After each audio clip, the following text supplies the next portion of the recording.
We got bold and spicy predictions about the Wolves season that tips off tonight, plus eye-popping stats about the Vikings heading into their bye week. It's all coming up next on Superior Sports Talk. Locked On Sports Minnesota Podcasts. It's endless Minnesota Vikings talk with the diverse voices of your local experts. Now it's Superior Sports Talk with KARE-11 sports anchor Reggie Wilson and Luke Inman. It's 30 minutes every day, and it's all the Minnesota sports you need. It's Superior Sports Talk, and it starts now.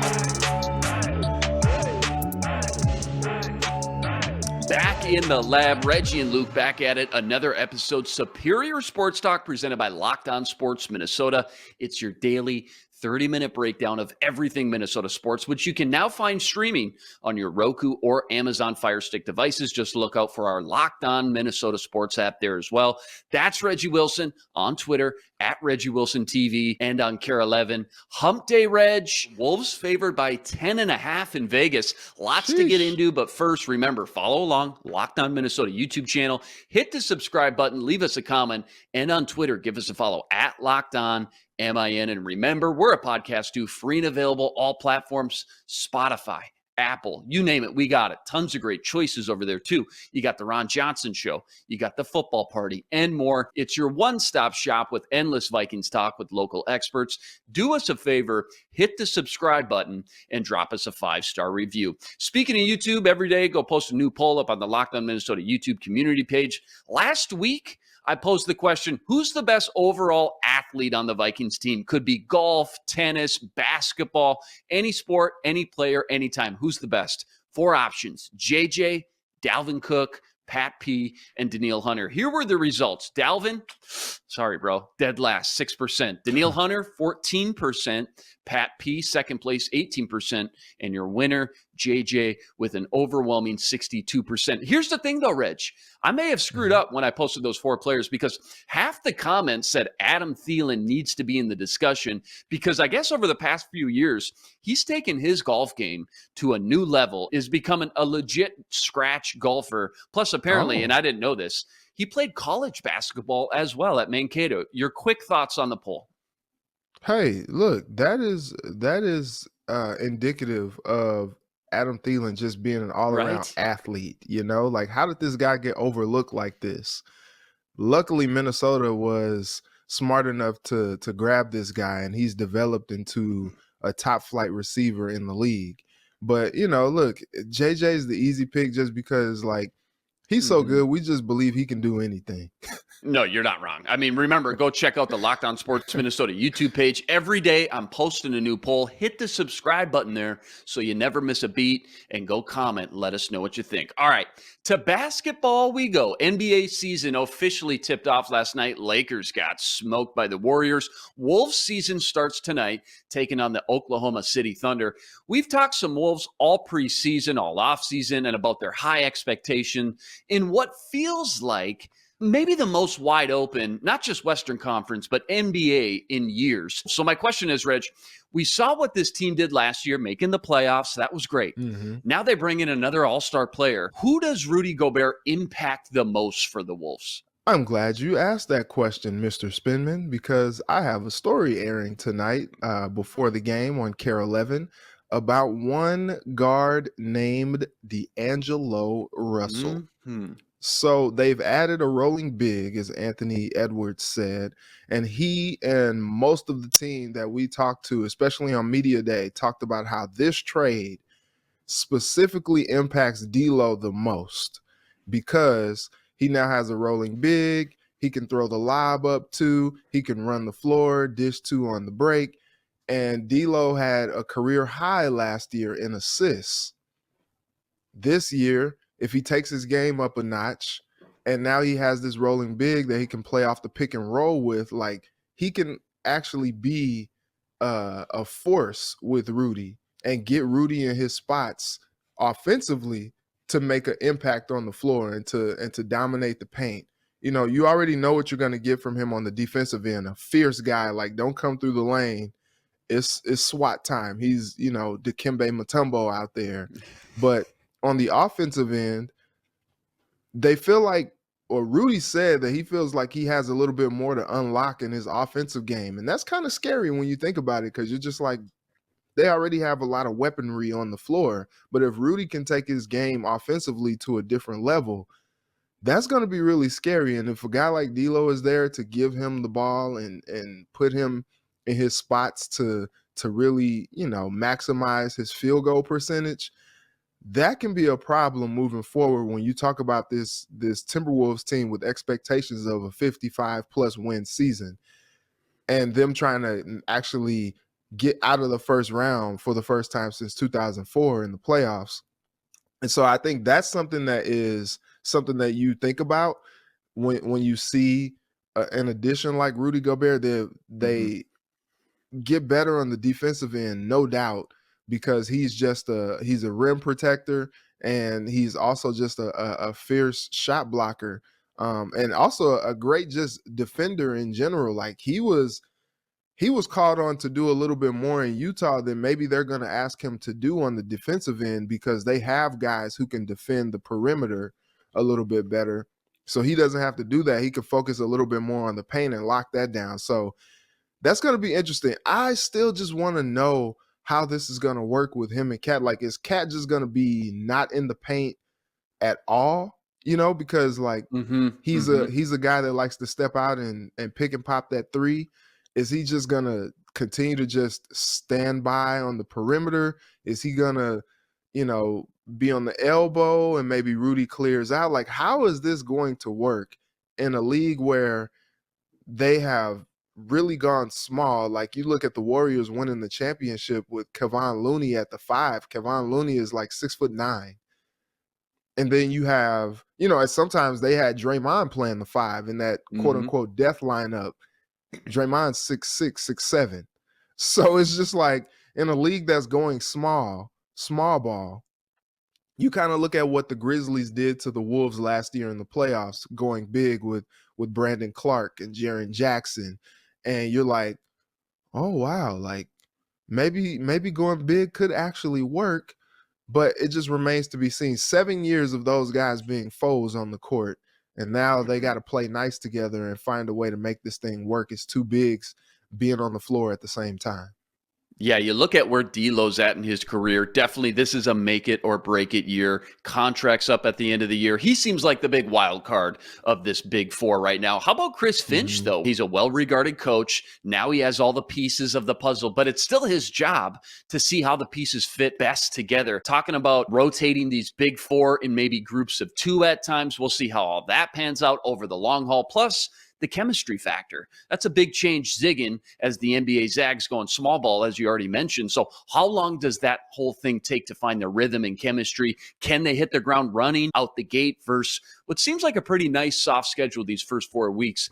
Obviously, the players are impacted the most by the Rudy Gobert trade, but maybe nobody more than Coach Chris Finch, who's the one who has all the pressure to make it all work now. Next one, Reg, bold prediction time. Season starts tonight. Give me one spicy take on the Wolves season. And not that honey barbecue or Parmesan garlic. Give me at least like Asian zing, I love Caribbean honey barbecue. jerk. I need spice, though, today. It's season opener for the Wolves. Give me one bold prediction. Spicy. Fine. You ready for this? Bring it, baby. The Ant-Man, Anthony Edwards, will have an MVP season. Ooh. How about that? How about that? I like that, man. That? I don't know what the odds are. Maybe 8-1, 10-1, 12-1. Probably good value out there for sure. Maybe even more, 15-1. We should check that out. But that's a spicy one for sure. Did you see, quick, did you see, I think it was Dame Moore tweeted out. So, Cat had the illness. Cat had the illness, and he lost a lot of weight. Yes. And they had the weight listed yesterday with the Wolves.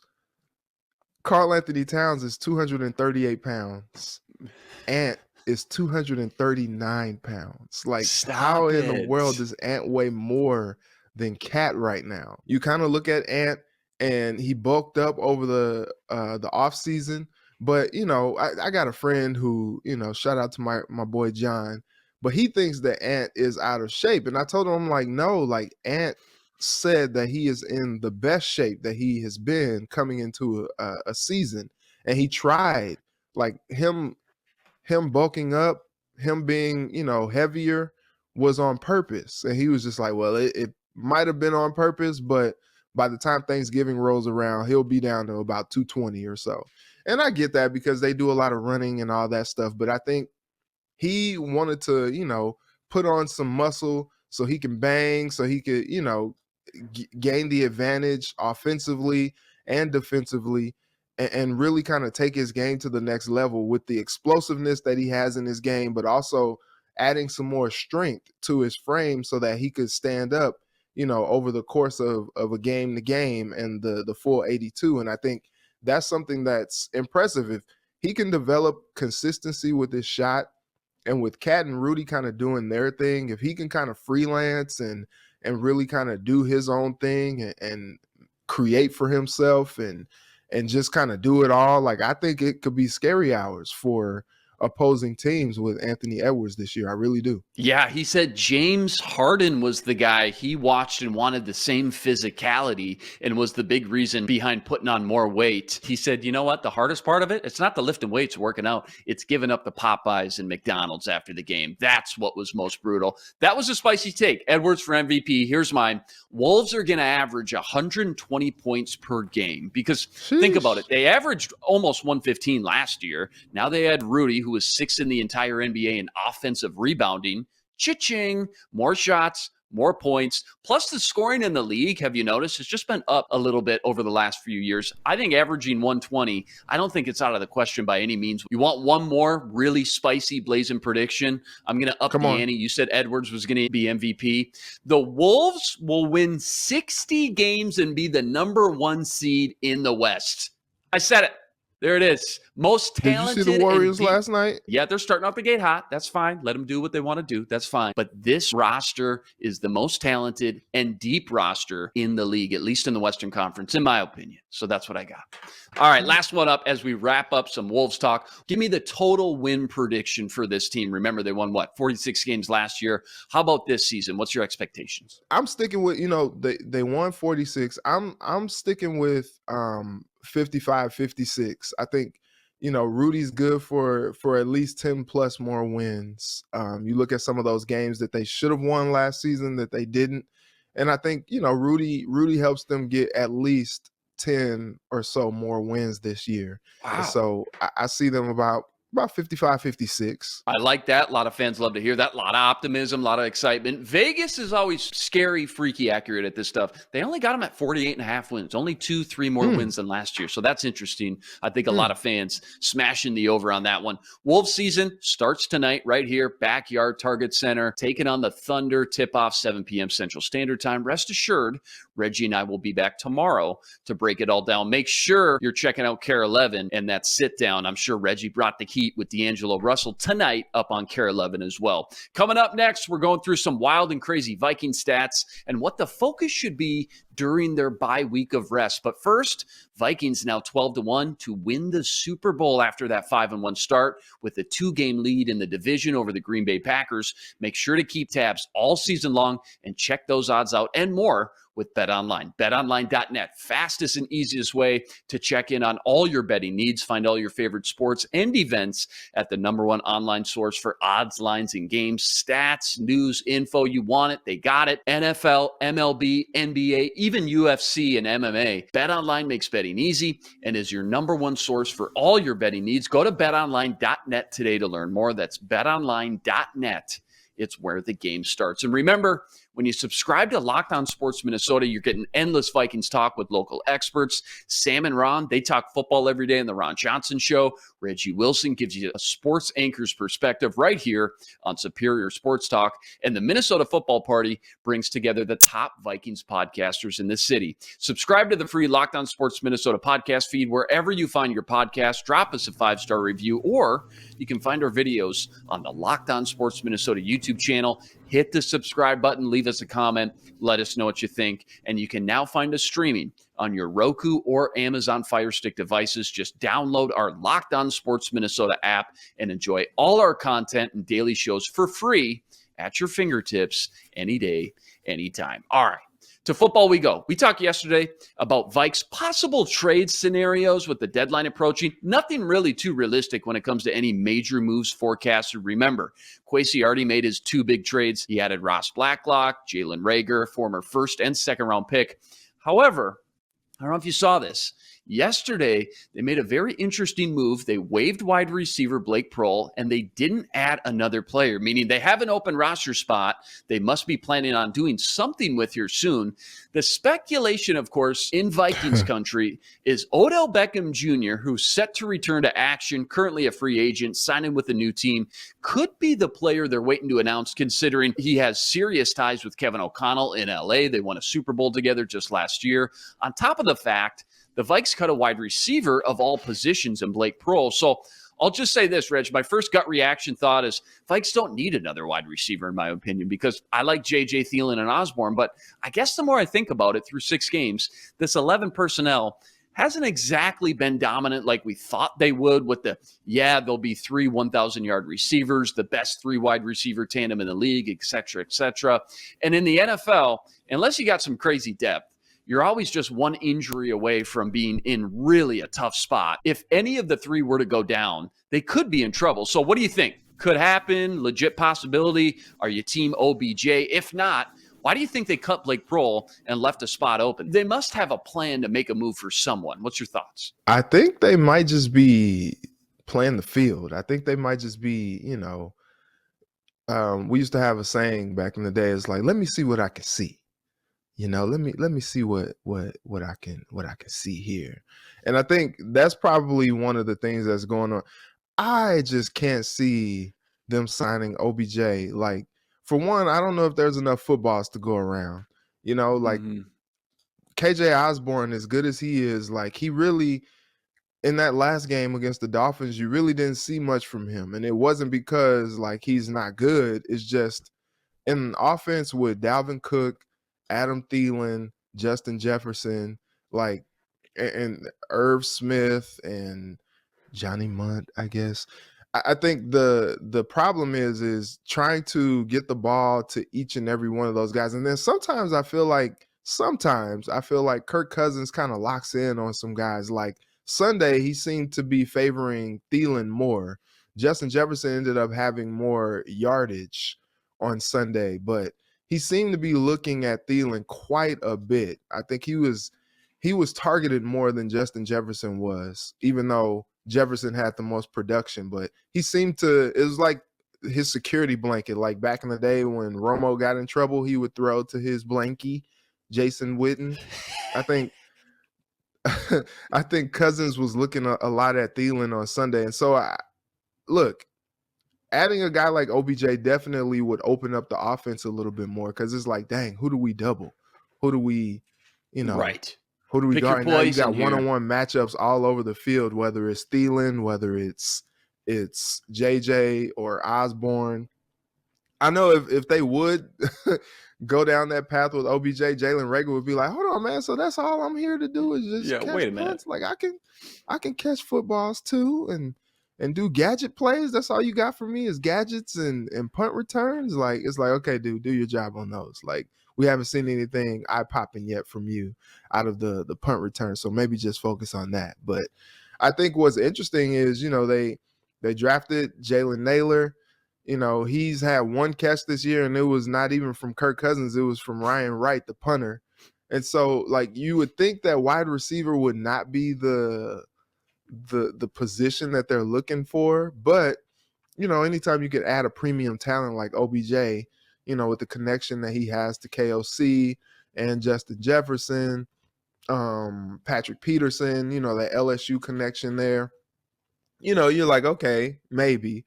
But I think the bigger thing is, like, maybe they're just leaving that roster spot up. Maybe they see something that it could be coming up the pike or could be coming down the pike, and they're like, let's keep a roster spot open and see what happens moving forward. Everybody keeps talking about, Sue. He's still sitting out there. Maybe it could be something like that, but we just don't know. It's just funny because, like, this is just a time where Man, the NFL just proves to be king, man. The Chiefs restructured Travis Kelce's contract to create $4 million in cap space. That happened on Saturday before the game started, but it just kind of caught wind yesterday. So people were like, oh my God, are the Chiefs going to trade for Christian McCaffrey? Or like, what are they doing? And then Josina Anderson is like, oh, it only just made room for a practice squad elevation that they made before the game on Sunday. And everybody's just like, oh. And so like it could just be something like that. Maybe, they're signing someone for depth purposes or something like that. And they just wanted to make some room. But I don't know. It's tough because you thought that they were pretty high on Blake Prohl, and then they waive him, and now you're just like, what's gonna happen? I don't believe it'll be OBJ, but we'll see. Stranger things have happened. No, you're right. I mean, 9 out of 10 times I say, no way, it's a pipe dream. It ain't happening. But I keep going back to that connection with KOC. The guys just won a Super Bowl together. The cap situation would be a little difficult, but I know Kwesi could figure that out. And then obviously, again, like you said, adding a premier player at a skill position is never a bad thing, especially when you look at the start. They're 5-1. Maybe they're looking at this and going, hey, you know what? Maybe we can kind of go all in here this year. We're 5-1. Maybe we try to take advantage of it with a little 1-year rental deal with OBJ. Although you brought up a great point. They did bring in Jalen Reagor, and he seems like a guy who could eventually grow into that wide receiver 3 role himself too. So we'll have to wait and see. Last one here. Is there one crazy or kind of just wild off the wall stat you've seen from this Viking team that has just kind of caught your eye or blew you away? Could be good stat or a bad stat, either way. I think one thing that was really interesting that didn't really catch you during the games, but then you look at it and look, PFF is not the Holy Bible, okay? But it is a really good barometer of what is going on, right? And so what's crazy is Za'Darius Smith is the PFF leader in rating through the first 6 games of the season, and you're just like, what do you mean, of anybody? Of just like overall rating? What? Yeah. Wow. He has elevated himself because of the pressures, because of his production so far. And it's just like, this is a guy that isn't necessarily someone who is like eye-popping on the screen. Like the guy has 15 combined tackles, 5.5 sacks. 5.5 sacks. That is something. I think that it's not that it's been quiet. You know what I mean? Not that it's been quiet, but it's something that is tough. Like you look at it, the 4 best grades from this past game with the Dolphins. Za'Darius Smith had a 92. A 92. I'm surprised he's higher than Micah Parsons because he's known as the stud around the league nationally. No. On the Vikings. On the Vikings. Okay. You said overall. Yes. Okay. Yeah, I meant overall on the team. My bad. Yeah, overall on the Vikings. Yeah, he has the best PFF rating on the Vikings. Like he's overtaken Christian Darrisaw. Wow. Like he's the guy. And it's just interesting because like it's not quiet, but it's just you haven't. I don't think there's been a game where you're just like, oh, dang, this dude is dominating. But you look at it and you're like, dang, he has 5.5 sacks this season. And you're just like, oh, okay, well, I guess he is kind of taking over. But it's been like bit by bit. It hasn't been like, with Micah Parsons, in his case, you're like, oh, wow, like you could, like he pops out on the screen. But with Za'Darius, you're just like, oh, okay, yeah.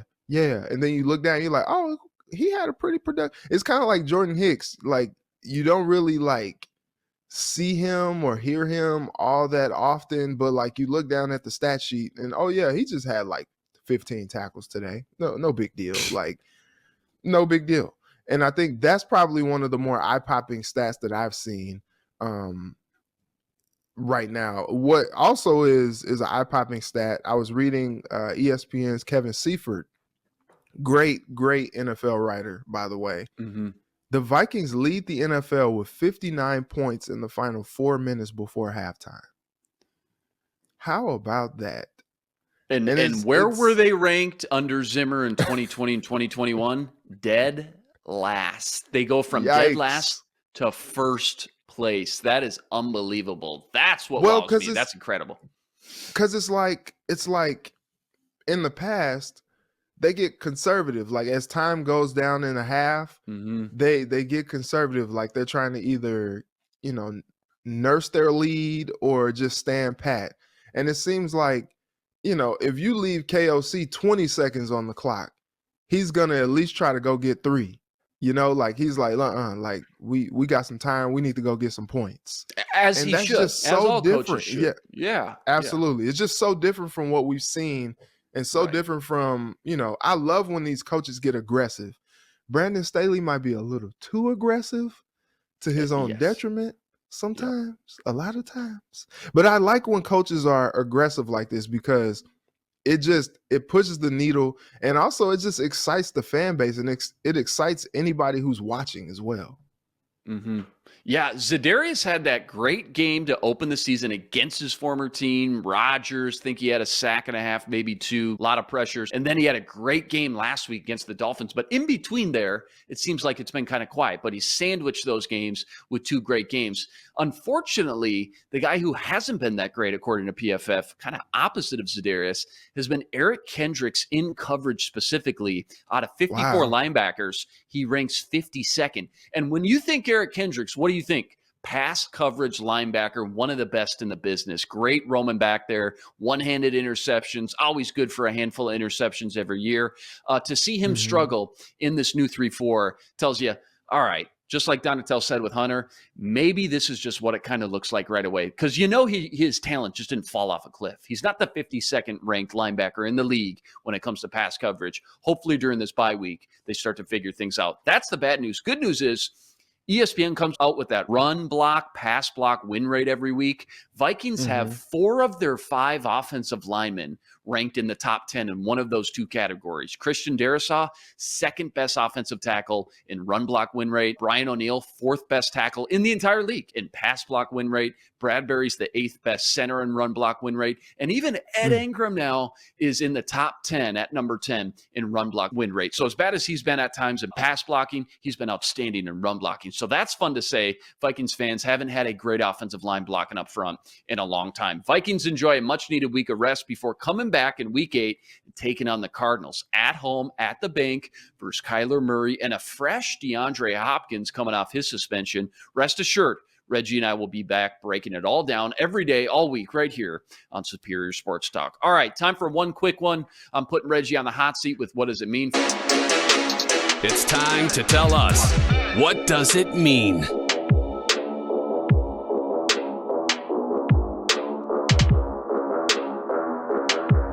First one up, Vikings are 5-1. However, rank in the bottom tiers in multiple categories. What does it mean you'd like to see them fix the most during this bye week? And I mentioned it yesterday. To me, it has to be these offensive lulls. And so I think sometimes when you look at the defense and the struggles that they've had, momentum is a heck of a thing in sports.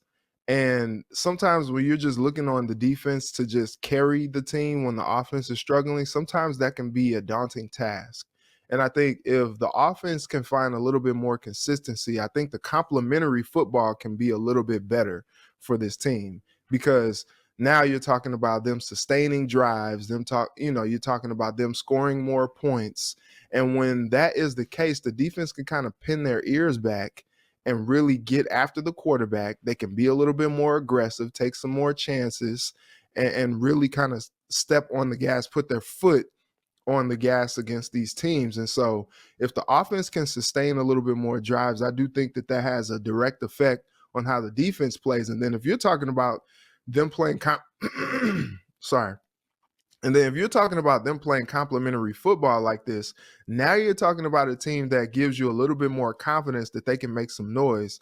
With this NFL year just seemingly wide open, I think you look at the Bills, you look at the Chiefs, you look at the Eagles, maybe the Cowboys, you look at some of these teams like, okay, they're doing fine. But if you put the Vikings up against some of these other teams in the NFC, I think they have the most talent.